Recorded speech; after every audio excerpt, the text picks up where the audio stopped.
Mag-survey muna ako sa mga prutas ko kung may mga namumulaklak na.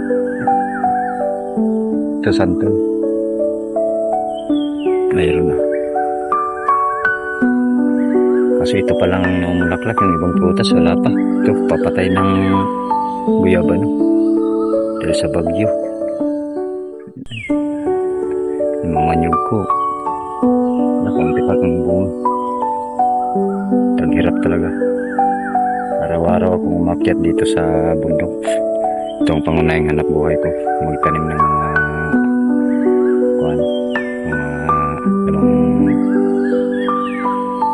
mga lamang lupa na kamuti, gayang kamuti.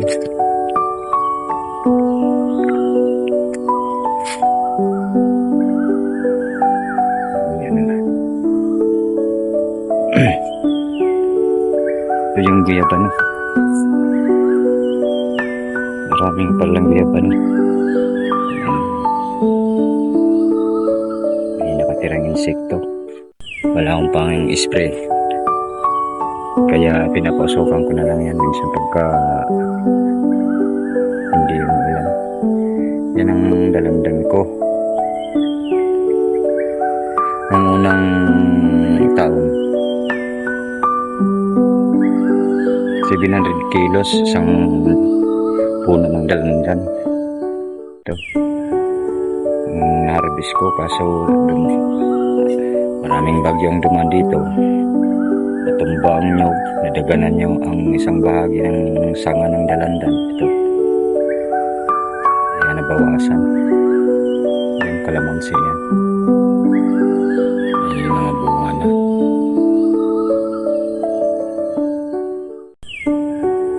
Mangga. Marami pa to. Kaso wala pang mga bunga. Araw-araw akong umakyat dito.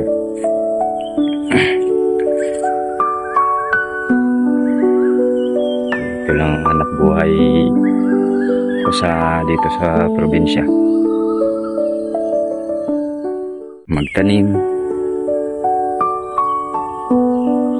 Mag-harvest kung may ma-harvest na. Ito, mga guyaban. Sa kulang pa, bunga, ang langka.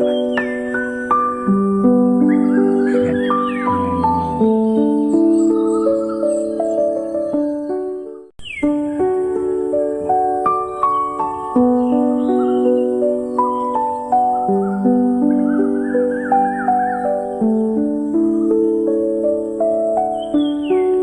Ngayon, wala pang ma-harvest. Yan, may mga kakao din ako. Pero darating din siguro ang araw na magsabay-sabay silang mamunga. Tiba-tiba rin ako.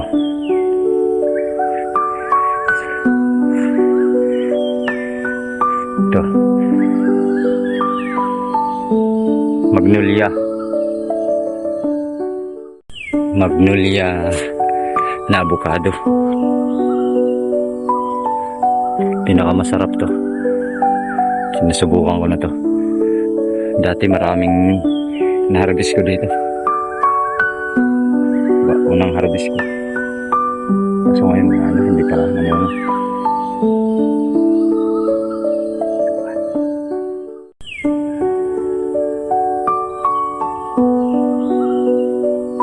Yan. Mga tinaniman ko. Mais. Hindi pa musbong. Kamuti. May mga gulay din yan. Okra.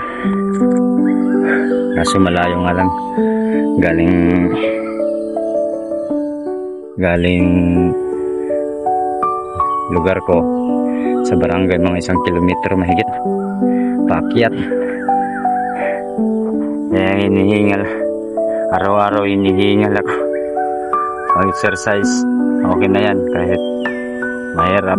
Wala naman akong naapakang ibang tao.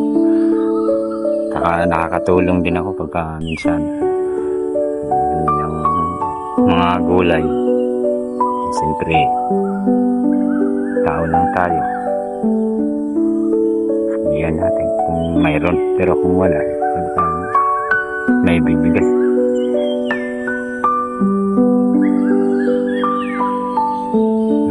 Maraming salamat sa panonood. Thank you. Sa susunod na naman.